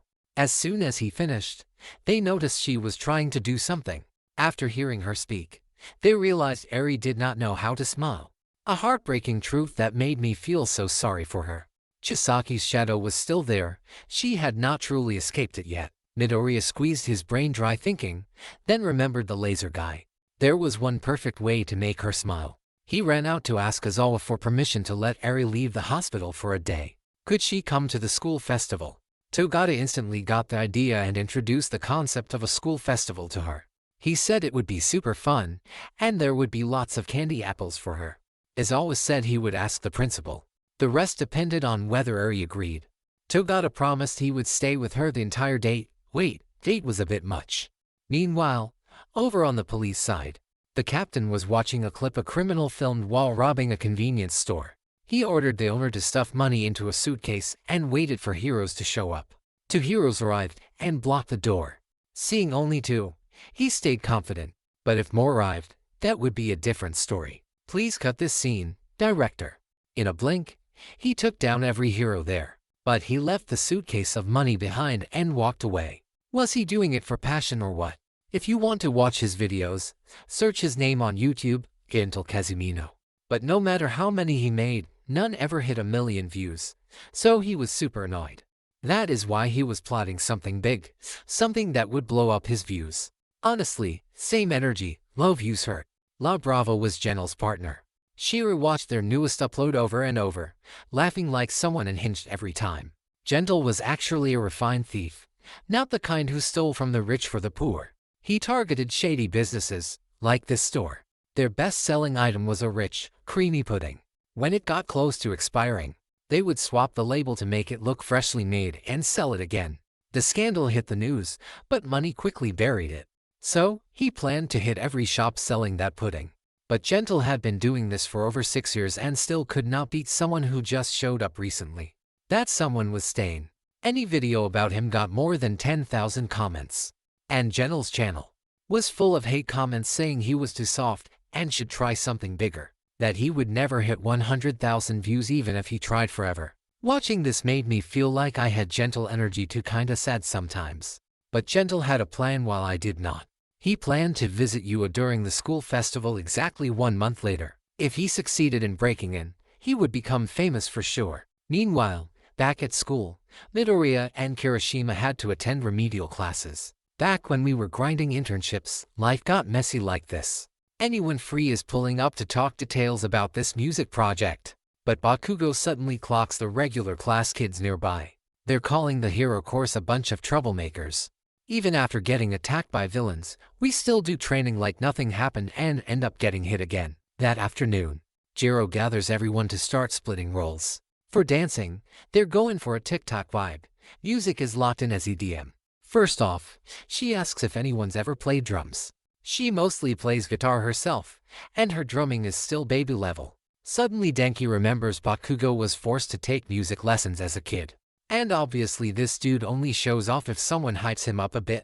There is the one and only drum master. Even though he plays crazy well, like top tier level, Bakugo still says he refuses to join. Simple reason, he swears this will never work. That empty promise about helping other students relax, he calls it a joke. From the start, the whole idea was way too full of itself. There's no way they'll accept anything from people they already hate. Truth hurts, but it needs to be said. You're annoyed too, right? It's not like we asked villains to come bother us. Why do we have to understand their feelings anyway? If we want to help them, then honestly we should just stop right now. We gotta blast their eyes open with this show. We're not here to make friends, we're here to go all out. Bottom line, use music to wipe out all the nonsense at you. So yeah, that means he's joining. Acting all stubborn, tell me he's not annoying. Momo says she learned piano as a required subject since she was little. So the instrument team is finally complete. Asido suggests adding an effects group, like this viral clip she shows. The original idea is Uraraka making Kirishima and Shoto float in the air. Then the two of them act like ice grinders, making sparkly effects everywhere. After that, Aoyama becomes the spinning disco orb, sparkling like stars. The makeup class group finally gets home. And after hearing everyone's explanation, they get the whole plan. They're only shocked that Bakugo can drum. Everything else checks out. Next up, singing. Everyone wants to be the main vocal, but they all sound like ear punches. They want to hear how Jiro sings, so she does a quick demo. And the moment she opens her mouth, bro, what is that heavenly voice? Locked in, no debate. Jiro is the lead singer. Minoru also wants to do something, but the guitar was not born for him. So Fumi takes that role instead since he actually learned it before. Asido senses someone sulking, so she sends Minoru to the dance team. It takes until 1 in the morning to finalize all 3 groups. Next morning, Midoriya goes to find his mentor for some questions. He can now use 20% of his power on his own, but it puts way too much strain on his body, so he can only use it briefly. In that fight, without Eri, they would have lost for sure. So now he has no idea how to fight properly when he cannot use 100% of his power. All Might gets it and suggests a new fighting style. Long-range attacks are exactly what the kid needs. First, step outside. Anyway, use 20% full body for now. He tells him to just do it. Stop asking. Now keep attacking non-stop in that state. See that? The wind pressure shows up once you pass 15%. Midoriya could not notice this before because he was fighting defensively the whole time. Or maybe he did make it, but thanks to Eri he did not notice whether he was hurting himself. Let's recap Midoriya's progress up to now. At first, he used 100% in just one part of his body. Then he learned to control it anywhere he wanted. Next, he spread it through his whole body and switched to using his legs when his arms were injured, raising it from 5% to 8%. Now, he can push himself to reach 20%. The key point, All Might never used 100% non-stop. If he did, just walking around would destroy the whole city. The trick is to push to 20% right before attacking, then drop back to 8% immediately. Sounds easy in theory, but doing it is a whole different story. He also tells him to practice with his fingers first. Of course, the first try is weak, but once he gets used to it, it becomes a deadly weapon against criminals. Meanwhile, Eri has arrived outside the school gate. Welcome to the Endless Plains, kiddo. All 3 groups are trying their best to come up with a solid training plan. If they are doing it all the way. Togata is hiding in the bushes, planning to jump scare the dance team. But Midoriya catches him, so he switches the plan. Eri and Aizawa show up and tell Midoriya the principal agreed. But more than that, he wants Eri to get used to things so she will not panic during the festival. Anyone looking at Eri can tell she is insanely adorable, but she seems shy. Togata wants Midoriya to help show Eri around, so everyone decides to take a little break. They only walk a few steps before Togata gets spotted by his friends. He does not even deny that he paused school for a bit just to support Eri. He sees another class's poster and gets excited. Everyone is grinding hard to make this festival better than last year. Then the three of them run into Tetsu from Class B. Speaking of that class, of course that dude Ito shows up to trash talk Class A. He brags about Class B doing Romeo and Juliet with the prisoner of a cabin. He wrote the script himself, so no wonder he is acting all smug. But he gets knocked on the head real fast. Since Class B's queen is busy with Missin, someone uses a tree branch instead. Wait, Missin? Togata says Hado is entering Missin this year too. Look at that insane body, and she only got second last year. If he were a judge, he would give her first place instantly. Midoriya's face says it all, that body hits different. According to her, last year's top spot went to a girl from Class 3G in the support course. Amajiki also reveals Missin this year includes Kendo, who gained tons of fans from that commercial clip. Just thinking about standing in front of that many people already has him dying inside. And the next place all three will go is the support course. All departments will work together to display their projects. Hatsum also introduces the new combat robot she created. This time the support course will be the center of attention. But first they must remove the delayed action bomb inside the robot. It is not acceptable for it to explode every time someone checks it. They stop here for now because Eri also needs to rest. Eri says that after the recent trip she saw many people working very hard. So she really wants to see the results. The principal, eating cheese next to them, confirms that this year will be the most explosive festival ever. But Midnight says that for the festival to happen the principal had to work very hard. The police chief previously came and demanded that he cancel the festival. The situation is very tense, but he bowed his head and asked the chief to allow the festival. That statement is clear enough. Because of that the school has tightened security more than ever. The watchdog is also released to patrol the campus, meaning Hound Dog. Midori promises to show Eri a powerful performance. But for now, he must continue training. And exactly 1 week later he is removed from the team, or rather transferred to the effects group. They say they need someone to take Aoyama around the hall and only Midori can do it. Even though he is upset that he will fade into the background, he agrees to do it for the group. Early the next morning he continues training with his mentor. He trains until the inside of his fingers bleed, but there is still no progress. All Might also does not know what advice to give, because at first his own body could already use full power. In short, he tells him to keep working hard. Right then a strange device flies into All Might's hand. Hatsum runs in to take the machine back. She also tells Midori that the gloves he requested are almost finished. Using support gear to enhance strength is good, but All Might advises him not to rely on it too much. Many heroes cannot fight at full strength after losing their support gear. That night Momo shows everyone the premium tea her mother sent and wants them to try it. Midori is busy searching online and accidentally clicks on Genel's video. After watching he wonders why a criminal has been on YouTube for 6 years and still has not been caught. Meanwhile Gentle is drafting a detailed plan for the upcoming infiltration. On that day at 5 in the morning he will go through the alley to reach UA. He cannot use his power to fly because he will be detected immediately. After that he will reach the park, and it will take about 1 hour to get to the supermarket. There is a small house next to the supermarket which is a cafe run by a 70-year-old man. Before infiltrating he must drink a cup of tea there. The tea is the same premium type that Momo has. After drinking he will climb the mountain. The school will surely activate the intruder sensors. That is when Java's task begins because she is a hacker. Java is also Genel's first devoted fan. She has accompanied him for 6 years and loves him more than anyone. The festival day is now very close. That night the dance crew runs their final rehearsal before the big show. Right after they finish Hound Dog shows up and tells everyone to clear out. It is already 9 at night, no more practice. That night almost no one can sleep because they are too hyped for the next morning. I have been there before so I get it. No way you fall asleep. But there is one urgent problem. The rope used to pull Aoyama up is about to snap. Momo is sleeping peacefully so they cannot wake her up. So Midori decides that after training tomorrow morning he will run out to buy new rope. He is sure he can get back before 9 to make the performance. But is that really necessary? Tomorrow they could just ask Momo to make a new one. The author is stressing for nothing.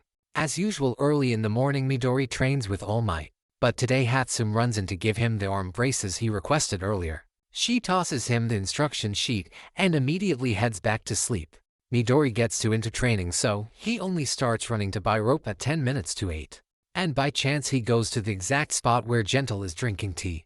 Obviously the author wants them to meet. Gentle does not want to talk to anyone right now, so he plans to sneak out.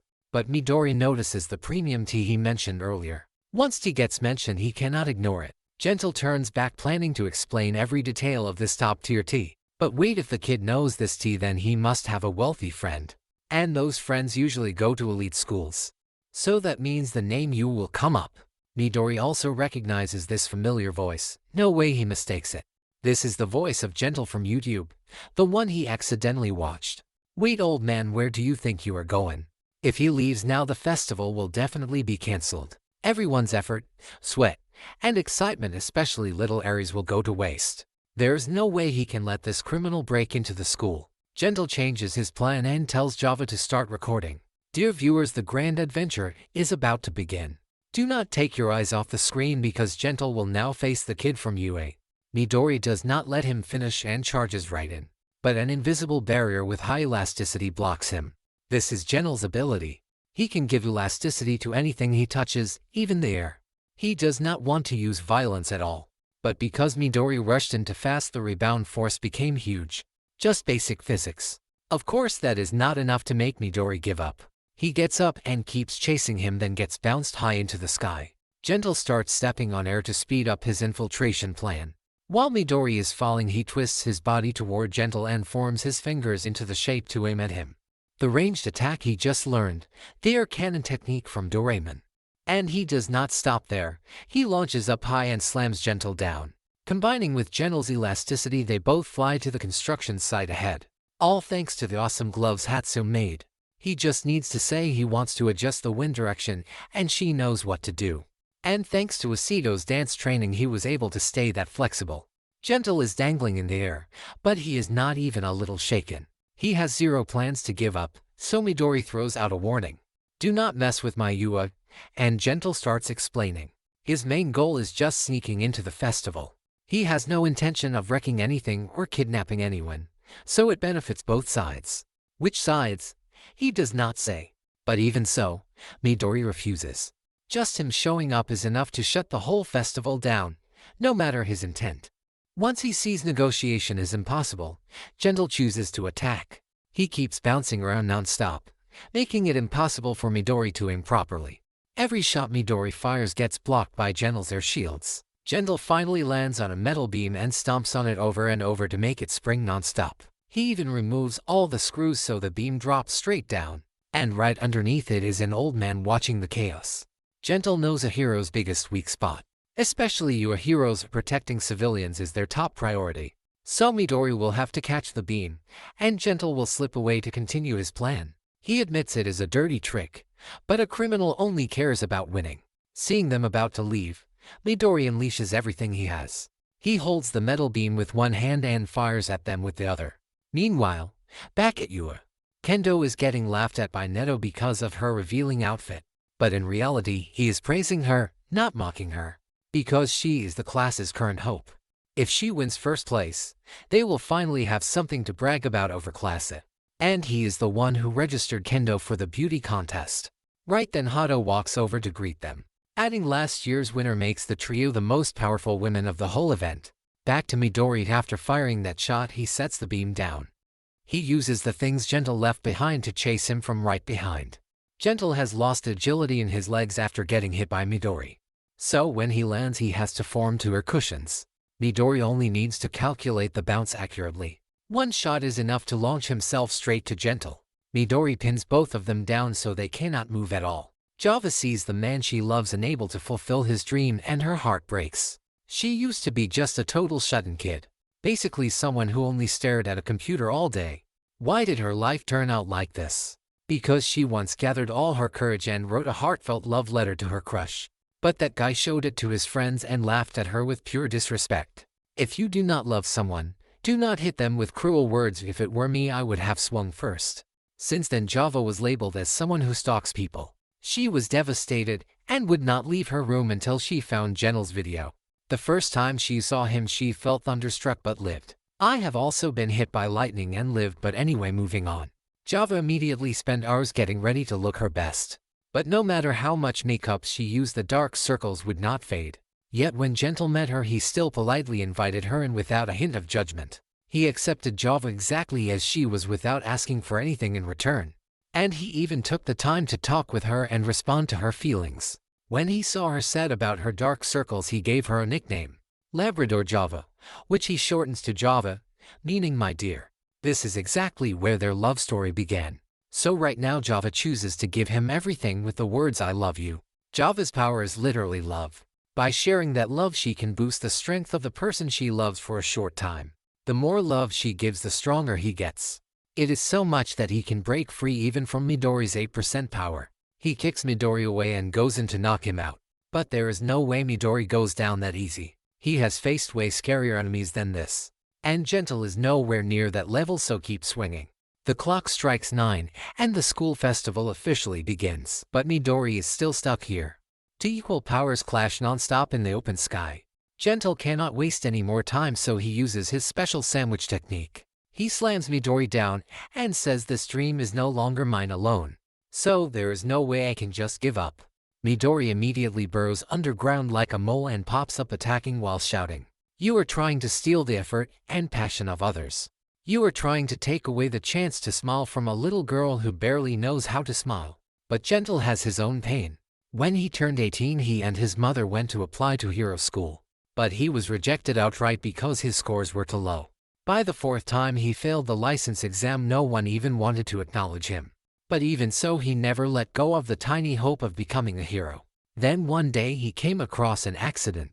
Someone was falling from high above, and he tried to help with his power. But he accidentally blocked another hero from saving them. The victim needed 6 months to fully recover. His family paid a heavy price, and he was punished severely. When he was 22, he ran into an old childhood friend. But when he greeted him, the guy asked, "Who are you?" And from then on, a criminal was born with the dream of becoming famous. Right now Gentle is still giving it his all, even though deep down he never wanted to use violence. Java's power keeps ramping up and Midori starts getting overwhelmed. Gentle asks him why he wants to be a hero. Midori answers, "This dream is not just mine anymore. For everyone who ever suffered, I want to become someone who can give them a brighter future." Right after saying that, he gets thrown far away. Java tries to hack into UA's security system as fast as she can. But she is too far, so she has to run closer. Gentle, of course, will stop Midori from chasing her. Java runs a few steps but bumps into Hound Dog on patrol. Midori has already settled the fight with a sky-splitting kick. Java comes back to warn him someone is coming but sees Gentle defeated, and her heart breaks. She runs to beg Midori to let him go. He is the only reason she is still alive.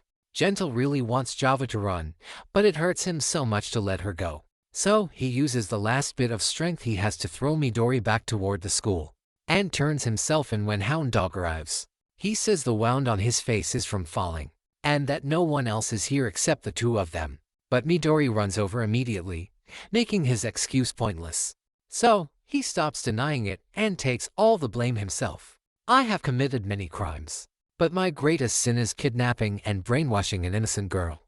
I have lived a life for myself. I will take responsibility for it all. So please spare Java. She has done nothing wrong." At this moment Midori finally tells the truth. "I realized he was planning something against you, so we had a small fight, but everything is fine now." Then Cowboy Sensei calls to check on the patrol status. Hound Dog snatches the phone and reports that some streamer is lurking around wanting to confess everything. He decides to take the two of them to the police station for questioning. As for Midori, he has to run back and pick up the stuff he just bought. Only about 35 minutes left until showtime, and Midori still has not shown up, making everyone panic. First he has to grab the camera, then go back to collect his shopping bag. After that he sprints straight to the school. At the gate he sees Aoyama waiting to pull him inside. But before he goes on stage they have to fix his bruised face. The performance is about to start. The audience has packed the entire hall.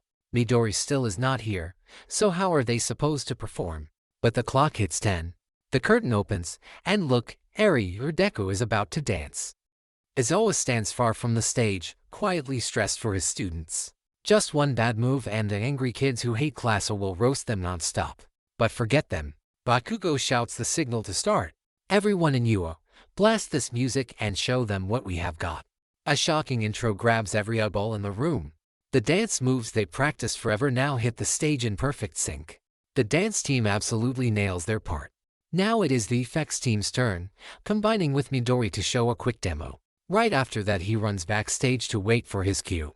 The effects team begins their segment. Midori sprints across the rafters carrying Ayam around the hall. Jiro is singing with every bit of passion she has. Her sad past shaped her love for music, since both her parents were talented musicians and singers. But she chose being a hero over her own hobby. Even though they work in music, her parents still supported her decision. "You can do anything you want, sweetheart." A line that touches my heart from a top-tier dad. The performance is blazing hotter than ever. The sound effects are insanely good, no debate. And especially, "Do you see it, Midori? Do you see it, Nightai?" Eri just smiled. "We did it, everyone." The performance ends with music and dancing filling every corner of the hall. Meanwhile, Class B is running a play that mixes a bunch of different stories together. They stuffed everything in there, but it is actually fun. The crowd loves it. Midori, though, is getting scolded by Hound Dog and All Might. They called him hundreds of times and he never picked up. Hound Dog is mad because he did not trust the teachers and went off to fight alone. After scolding him enough, he tells him to go enjoy the festival, then turns to yell at All Might. Midori returns to everyone and sees Eri smiling. She excitedly talks about what she just watched, making him tear up with joy. Class A suddenly has a huge fan base. Even people who used to dislike them now admit they were wrong. "Your smiles are our happiness, thank you." Minoru keeps telling everyone to clean up faster for some reason. Turns out he wants to hurry so they can watch the Mizzen show. Luckily they make it just in time. Kendo shows off the perfect blend of strength and beauty. Anyone who ends up with her better behave or their teeth are gone. Last year's top one is basically the same act. Still confusing, so probably no chance of winning this year. Because Hato totally stole the spotlight. She performs a dance in midair like an angel floating above the stage. My personal muse. This performance is totally winning first place. No debate needed. After the contest, everyone splits up to enjoy the festival mood. A day full of joy for every student. And just as expected, Hato is crowned the winner. But every party must end eventually. It is time to say goodbye to Eri and her sad little face hurts to see. Midori knows this, so he prepared a handmade candy apple for her. It is handmade, so it is precious and sweet enough to make her smile when saying goodbye. Meanwhile, the police conclude after questioning that Java is an accomplice. She dropped out of hero school back in high school, then changed so much that she became someone posting crime videos. And it is good that they stopped him today. Life does not crush someone who wants to turn back and repent. Want some tea? Time flies fast. In a blink 2 months pass. Eri will officially live at UA starting today. She cannot stay in the hospital forever. According to Ozawa, it seems like Eri was abandoned by her parents. The shy boss was her only relative, and he has been unconscious for too long. And Eri's horn has started to grow again and get bigger. So the best solution is bringing her to UA so Ozawa can watch over her. There are still many tests to run, but for now this is enough. Of course Togata will be the one keeping her company the whole time she stays here. Ozawa also says a special guest will visit tonight, so they should get ready. And that very night the guest he mentioned finally arrives. Surprise, surprise, it is the Pussycats, the squad who helped during the special training camp. Cody even came along, so Midori is hyped. This kid is his first hardcore fan since he started hero training. He even bought the same red shoes as Midori. That is how loyal he is. The main reason the Pussycats are here is to announce that their team is officially coming back. Even though All for One stole their powers, they are not giving up. Those who lost their powers will do office work, the rest will still help people like normal. And if they want their powers back, they would have to temporarily release All for One. And obviously nobody is crazy enough to free a worldwide threat like him. The real reason they are returning is because of the hero ranking board. The whole team is still in the top 500 for the second half of the year. This ranking is based on things like social contribution, public approval, and a bunch of other criteria. A lot of factors are needed to judge a hero. It updates every 2 years. Before losing their powers, the whole team ranked number 30 globally. But even after disappearing for so long, staying within the hundreds means the public still remembers them. So they need to get back to work as soon as possible. Coincidentally, tomorrow is the hero ranking announcement. This event gets massive attention, basically everyone knows about it. And without making anyone wait. Rank 10 goes to Ryukyu. She dropped 1 rank from last season. Rank 9 also dropped, the Strict Samurai. Rank 8 goes to the Multifunction Washer. And surprisingly rank 7 belongs to the Tree Man, a promising hero with rapid growth. Rank 6 stays the same, the Shield Hero full of passion. Rank 5 is the Unbreakable Rabbit Hero. Rank 4 is the Ninja, a mysterious fighter climbing ranks thanks to perfectly solved cases. Rank 3 remains the same even while he is still recovering. Introducing Jin on the small screen. Rank 2 is none other than Fumi's mentor. And Rank 1 is exactly who you expect, Endeavor. And now it is time for their speeches. Everyone is basically reading from a template, but Hawks is different. He grabs the mic and flies straight up. He says this ranking does not mean anything. Sounds bold, but he is the only young hero who built his own agency. And he made it into the top 3 at just 18. No one dares complain about what he says. Simple reason, he is strong, he talks. Everyone pretends they did not hear. When it is Endeavor's turn he says only one sentence. Watch my actions. As soon as they enter the hero room, Endeavor immediately goes after Hawks for that wild statement. But he clearly cannot win the argument so he decides to leave. Wait, hold up about 5 seconds. Hawks calls him back and says he wants to team up because there is trouble back home involving a Nomu. And Dabi just released a completely new type of Nomu. Endeavor is now heading to Hawks' hometown to investigate. The moment they step outside they run into some guy raging at his boss and the whole company. With a power that gets stronger the more embarrassed he feels. He is basically built to be a creep. But unlucky for him he bumps right into Endeavor walking by. Hawks casually saves a dog from a truck that is speeding like crazy. And also helps an old lady cross the street. Fans start crowding around him asking for autographs. Endeavor has fans too but the kid is too scared to ask him directly. So, he walks up and tells the kid to just ask if he wants one. Only to get hit with a "you are corrupted" right in the face. Since when does cold-hearted Endeavor care about fans like this? You are not my idol, sir. The two head to a rooftop restaurant to talk about Hawks' earlier topic. But there is no time to talk because a Nomu flies straight into attack. This one can talk so they need to be extra careful. Endeavor tells Hawks to prioritize the civilians and leaves the Nomu to him. He lands a massive punch but it barely does anything. Meanwhile at the hospital where Shoto's mom is being treated. Her 2 older children come to visit her today. This cheerful atmosphere is exactly what she needs. She also shows off the stack of letters Shoto sent her. He is in the dorms now so he cannot visit her often. Everything is going well until Natsu brings up Endeavor becoming the top hero. He is angry that a terrible father and cruel husband could be recognized by society. But their mom points to the flower vase by the window. She only mentioned once that she liked those flowers. Yet they are placed there now. That alone shows he still cares about his family in some way. Even though she has not seen him at all since being admitted. She knows he must be trying to face his past and his family. Back to Endeavor, the Nomu needs only 2 seconds to fully regenerate any injury. This one is beyond special. Simply because it can talk. If that is the case they need to capture it alive for research. He fires a piercing flame attack but the Nomu dodges all of it. It responds with a charge that sends him crashing through a building. After Endeavor burns off its arm it regenerates instantly and keeps destroying skyscrapers. It outmatches him in both power and speed. The building is collapsing and Hawks is doing everything he can to get civilians to safety. He senses everything around him. Every detail helps him reach one conclusion. He cannot save everyone trapped inside. He does not have enough feathers for that. With his wind-like wings he can control each feather to do anything. Thanks to that 76 people were safely evacuated. Nothing is impossible with effort. Endeavor unleashes another technique called Hell Spider. Seeing the Nomu still alive he fires another blast that wipes out nearly half a building. Even after all that it is still standing tough like a beast. It splits its own body into many smaller parts to let mini Nomu do the work. Endeavor is overheating and cannot fight much longer. Hawks is not built for fighting. His whole vibe is support duty. He is the one-man support squad, so his attacks cannot even finish off the smaller Nomu. The main Nomu starts feeling something is off. Why is he not moving anymore?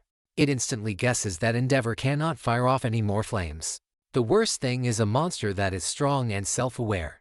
He cannot let it figure out his weakness, so he throws everything he has into one attack. A massive wave of heat blasts out of him. A fire version of a Kamehameha aims straight at the creature. but it rips its own head off and throws it away to survive. Too clever for its own good. Endeavor takes the full hit himself. The top hero has officially fallen. Will victory go to this Nomu monster? Right now the other heroes are fighting the small Nomu and protecting civilians. And as the number one hero he refuses to give up. Endeavor forces himself up and charges again, only to get slammed down. Natsu and his family are watching every second. He does not understand why the man does not fall back and wait for backup. Wasn't this the same guy who gave up early and walked away from his children, and piled all that pressure onto their mother? The Nomu now starts eyeing the crowd. Its presence alone sends everyone into a panic. No one cares about others, they only know how to run. Shoto sees this and cannot stay calm at all. In that chaotic crowd the only one yelling is that same kid shouting Endeavor's name. Look closely, the flame is still burning everyone. You see it right. Endeavor is still alive and fighting, so please stop panicking. He is risking his life for us. Endeavor pushes himself past the limit. He cannot move so he uses heat to propel his whole body forward. He even thanks the creature for keeping him conscious with all that pain. He needs more heat, way more heat, to even have a chance. He only has to burn off its head and everything ends. He catches up to the Nomu's speed, and Hawks also syncs perfectly with the fight. Hawks knows he cannot destroy anything himself, but with this speed he can still support. You know what, Endeavor? I have been watching, so I know for sure only you. Only you are trying seriously to climb that impossible mountain called All Might. Hawks throws his feathers and boosts Endeavor's speed several times over. Endeavor gets the assist and fires a massive strike. But the Nomu suddenly goes feral like a wild beast. It shoves him forward even while burning from the inside out. But that is still not enough to break his will. Endeavor keeps fighting even while seriously injured. Everyone hear that. Even hurt and in pain he refuses to give up. Hang in there, old man. Your family and especially your treasured son Shoto are watching you. Hawks has done everything he can. Now everything rests on Endeavor. He blasts upward, dragging that thing higher and higher to a place far from people and the city. Once he reaches the height he needs, this will be the finishing blow to burn it away for good. Everyone holds their breath waiting for the result. The seconds feel so long and yes, his arm just went up. Endeavor is still standing and raises his fist high. That is the sign of victory. This fight was insanely emotional for me. That night Midori has a strange and mysterious dream. A place he has never seen before. And standing there are unfamiliar figures. And what on earth are those two doing over there? Midori reaches out trying to save someone but wakes up to a room completely wrecked. His power went out of control for a moment. Alright, that's the end of season 4. See you guys in the next video.